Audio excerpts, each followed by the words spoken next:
Morning and welcome back to my YouTube channel. તમને બધાને happy Janmashtami. Bhargav Vadodara united વેના song વગાડીને નતુલદાનું ગીત વગાડીને મને એવું થોડીક વાર એવું ફીલ થયું કે હું છું વડોદરાના યુનાઇટેડ વેના ગ્રાઉન્ડમાં છું એવું ફીલ થયું થોડીક વાર. તો બહુ મિસ થાય યાર. એટલી સરસ નવરાત્રી કે વાત પૂછોમાં. આ વખતે ભગવાન પ્લીઝ કંઈક હું પ્રાર્થું કે મને તમે ત્યાં જવાનો મોકો મળે, કેમ કે કેટલાક વર્ષ હવે વધારે એટલા વર્ષ તો ચાલશે ને, એટલી ગમે જ ને મને વાત પૂછો. તો આજે છે જન્માષ્ટમી, તો તમને બધાને હેપી જન્માષ્ટમી. કૃષ્ણ ભગવાન તમારા બધાય દુઃખ દૂર કરી દે. જેટલા બી મારા વ્યુઅર્સ છે, જેટલા બી મારા હેટર્સ છે, જેટલા બી મારા પ્રેમાળ વ્યક્તિઓ છે, બધાના દુઃખ દૂર કરી દે. હું અત્યારે મસ્ત રેડી થઈને જાઉં છું દામોદર ભગવાનના દર્શન કરવા માટે, કેમ કે મારે કૃષ્ણ ભગવાનનું મંદિર અહીંયા જે બહુ મોટું કહેવાતું હોય તો એ દામોદર ભગવાનનું મંદિર છે. અને નરસિંહ મહેતાએ ત્યાં મેં ભજન કર્યા છે. જુનાગઢની પાવન ધરતી છે જ્યાં આટલા મોટા નરસિંહ મહેતા જેવા સંત જન્મ થયો છે, અને કૃષ્ણ ભગવાને સાક્ષાત એને દર્શન દીધા હતા દામોદર ભગવાનના રૂપે. તો લાસ્ટ મારા બર્થડે ઉપર બી ત્યાં ગઈ હતી. સો અત્યારે મસ્ત રેડી થઈ ગઈ છું, અને અમે મારી બ્રાન્ડની સાડી પહેરી છે ગાઈઝ. યસ, તમને બધાને ખબર હશે કદાચ, ઇન્સ્ટાગ્રામમાં જેટલા લોકો મને ફોલો કરે છે, કે મેં મારી ખુદની બ્રાન્ડ લોન્ચ કરી દીધી છે જેનું નામ છે પ્રી નારી. પ્રી એટલે પ્રિયંકા, નારી એટલે વુમેન, નારી એટલે સ્ત્રી. સ્ત્રી સૌથી સિમ્પલિસ્ટ વેમાં ઇફ તમે કંઈ વર્ણન કરતા હોય તો તમે સાડી ઇમેજિન કરતા હોય. તો યસ, મેં મારી બ્રાન્ડની સાડી પહેરી છે. હજી અમે લોન્ચ કરી છે, પ્રી ઓર્ડર શરૂ કર્યા છે, હજી ઓર્ડર શરૂ નથી થયા. ધીરે ધીરે પોસ્ટિંગ શરૂ થશે, ધીરે ધીરે વેબસાઇટ અપડેટ થશે, એન્ડ ધેન તમે ઓર્ડર કરી શકો છો. અત્યારે તમે પ્રી ઓર્ડર કરી શકો છો જે બી સાડી તમને ગમતી હોય. તો યા જાઓ, મારા ઇન્સ્ટાગ્રામની બાયોમાં લિંક છે, ત્યાંથી તમે ઓર્ડર કરી શકો છો. અને મારી સાડી એટલી મસ્ત છે, મેં આ સાડી બચાવી હતી. મેં કીધું આનું કંઈક અલગ શૂટ કરે. પછી આજે મેં કીધું યાર પહેરી જ લો. તો આ છે ને મારી અહીંયા ચોડી છે, એની ઉપર મેં આમ ઘેરવાળી, ખબર આપણે ફરતી સાડી નાના હતા તો નવરાત્રીમાં વાળી દેતા હતા, એવી રીતે મેં સાડી વાળી. અને મારી બેને મને હેલ્પ કરી છે. મારી પાસે કમરબંધ, તમે આ રિંગ છે ને એને કમરબંધની જેમ પહેરી હતી, પણ ત્યાં લાગે છે બેસવામાં, તો હું તમને બતાવીશ ફૂલ લુક કેવો લાગે છે. ભાર્ગવભાઈ મારી સાથે છે, અને એ આવે છે મારી સાથે. કઈ ગાડી ચલાવતા આવડી ગયું છે, પણ હવે ગાડી મને ચલાવવા નથી દેતી. મમ્મી મને ચોખ્ખી ના પડતી હતી, કેમ કે મારો વાંક નહોતો કાંઈ. હું ગાડી ચલાવતી હતી અને હું ધીમી ચલાવતી હતી, અને એવા ખરાબ રોડ. જો અત્યારે તમે જો હું કેવી આખી આમાં થાઉં છું, એટલા થર્ડ ક્લાસ રોડ હોય ને તો એ જુનાગઢની અંદર તમે કહો ને જુનાગઢનું વખાણ જ કરો. જુનાગઢને જો આ વખાણ નથી કરતી, થર્ડ ક્લાસ રોડ હોય ને તો જુનાગઢના. શું કરો છો મહાનગરપાલિકા, પ્લીઝ કાંઈ કરો. એટલા ખરાબ રોડ છે ને, થોડુંક ઉપરથી પ્લાસ્ટર કરી દે, પાછું હતું ને એવું. ભાર્ગવ ખુશ થઈ ગયો તો થોડોક રોડ આમ હરખો કર્યો ને, અઠવાડિયામાં આખો રોડ ખોદાઈ ગયો. મેં કીધું તારા વખાણ જો વખાણ ખીચડી છે ને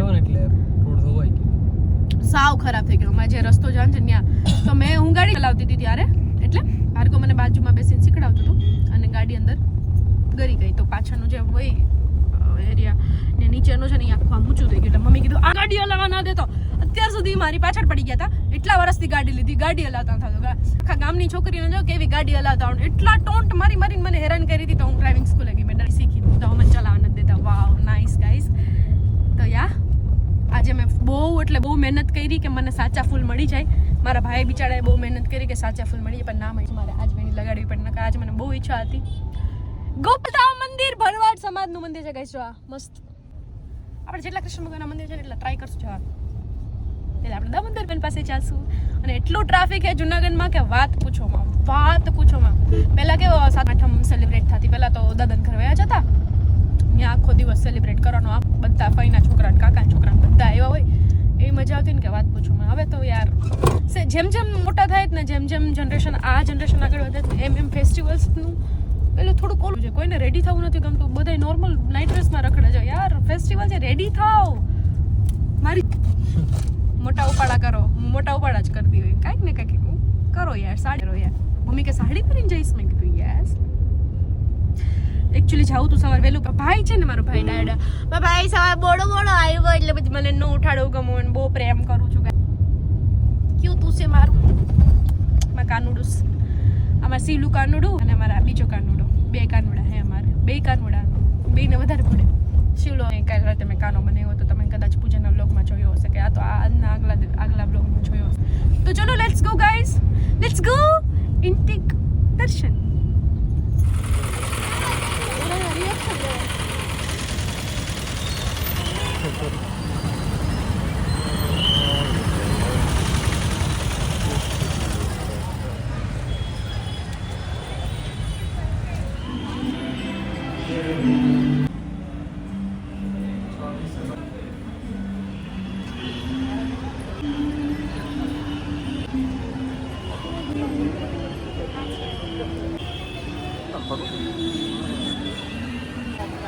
હવે પિંકુ બે નામથી આમ મને ક્યારના ફરાવે છે.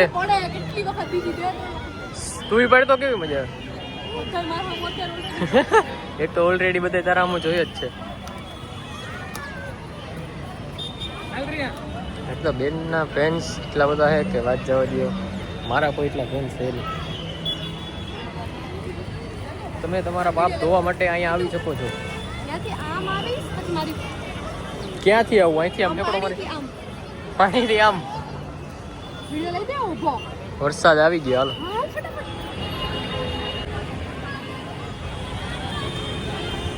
હાલો રાધા ગોરી રે ઓ માટલી કરી હરકી નાખી દે.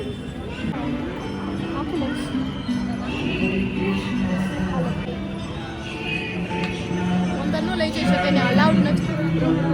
Not allowed. Do not shoot the blog. અહીંયા ચાલુ છે બ્લોગ. ઓલી કઈ ગઈ ત્યાં બ્લોગ ચાલુ હતો. ચાલો તો ગાઈસ પણ ત્યાં ઓલો પણ ચાલુ હતું કર્યું એને. This is very dangerous. Damakund, please do not lean. આની અંદર તમે છે ને ભૂલથી નહીં સીડીઓ ઉતરવામાં તમને એટલી બધી ભૂલ પડી જશે.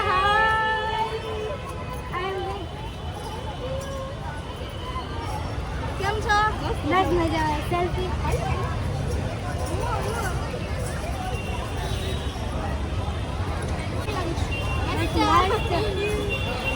ચાલો.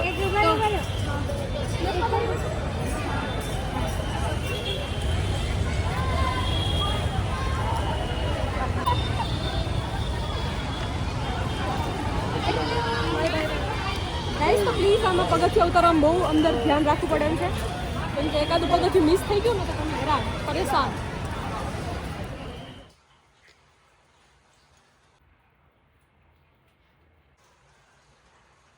હેલો ગાઈસ, તો આપણે મસ્ત દર્શન કરીને આવી ગયા. ભીંજાઈ પણ બહુ ગયા. અત્યારે આપણે બનાવીએ છીએ એક શ્રી કૃષ્ણની ફેવરિટ. હા, એમાં એક પંજરી છે અને એક છે કલાકંદ. તો 12 વાગવામાં થોડીક કલાક 1.5 કલાકની વાર છે. 2 કલાકની વાર છે. એટલે આ રેસીપીને બનતા 2 કલાક જેવું થશે. અત્યારે આપણે દૂધ ગરમ કરવા મૂક્યું છે. દૂધને ગરમ કરવાનું હાફ થઈ જાય, યલોઈશ થઈ જાય, થોડુંક યલો દેખાવાનું. એમાં શુગર અને પનીરને ભૂકો કરીને નાખવાનું. આપણે અત્યારે બનાવી છીએ કલાકંદ. અને પછી થોડુંક હલાવવાનું એટલે થોડુંક જાડું બેટર થઈ જાય. પછી એને ડબ્બામાં પેક કરીને કલાક એક રેસ્ટ કરવા દેવાનું નોર્મલ ટેમ્પરેચરમાં. અને ધેન આપણું કલાકંદ રેડી છે. શ્રી કૃષ્ણને ચડાવશું, લગાડશું. 12 વાગે જન્મ થશે એટલે આરતી કરશું. એન્ડ ધેન પછી આપણે આ બધું જે ધારણ કર્યું છે એ વેશને ઉતારશું. ચલો અત્યારે આપણે ગરમ દૂધ કરીએ. ચોટેજ નીચે બનાવતા શીખું છું. પહેલાં મેં મગ દાલનો હલવો શીખો. હવે કલાકંદ. એક લાપસી આવડે છે મને. લાપસી બનાવી, કલાકંદ બનાવ્યું છે. પછી પેલું બનાવ્યું છે આપણે કાળા પ્રસાદ બનાવ્યો. થોડો ધીરે ધીરે જો યલોઈશ થવાય નહીં દૂધ. તો આમાં અડધું પેલું દૂધ છે ને અડધું આપણું પેલું દૂધ છે. પ્યોર આપણી જે ગૌશાળાનું ગાયનું જે દૂધ છે.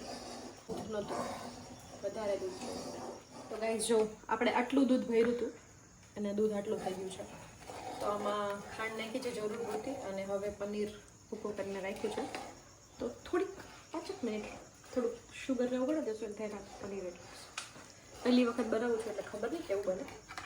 સારું બને તો પ્લીઝ ગાઈસ ઘરે ટ્રાય કરજો. એન્ડ બનાવો તો મને સ્ટોરીમાં ટેગ કરજો કે તમારી રેસીપી. એટલે મારી રેસીપી નથી, યુનિવર્સલ રેસીપી છે, પણ તમારું જોઈને અમે બનાવી છે તો મને સારું લાગશે. તો હું વધારે રેસીપીઝ શેર કરી શકીશ તમારી સાથે. આને સાવ એટલે સાવ આપણે બળવા દે ને એટલે બની જાય થાબડી. આપણું જે પનીર છે એડ કરશું. અને થોડુંક બરફ થઈ ગયું હતું એટલે થોડુંક પ્રોબ્લેમ પડી. હવે જો કહીશ તમને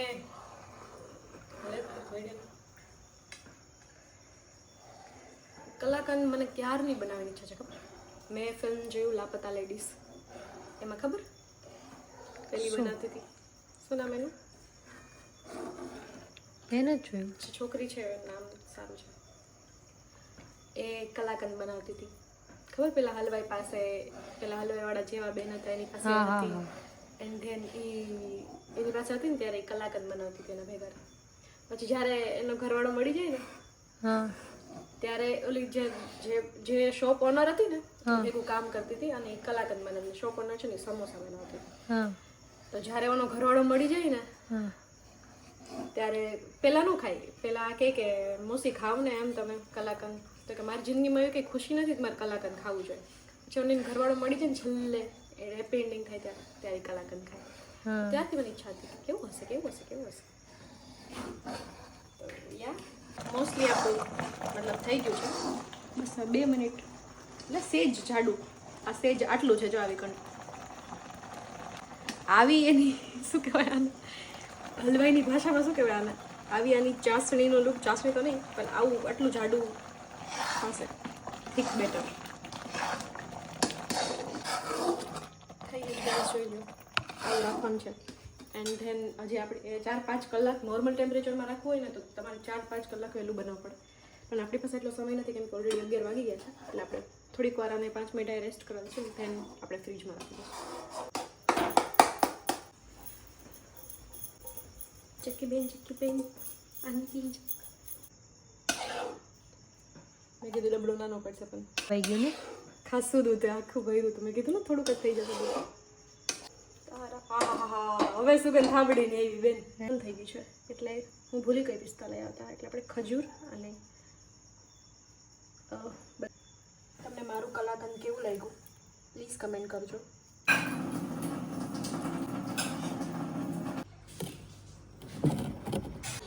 સો ગાઈઝ આપણું કલાકંદ ફાઇનલી કલાકંદ બની ગયું છે.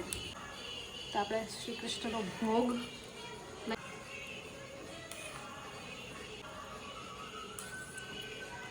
કૃષ્ણજીને આપણે ભોગ લગાવીએ.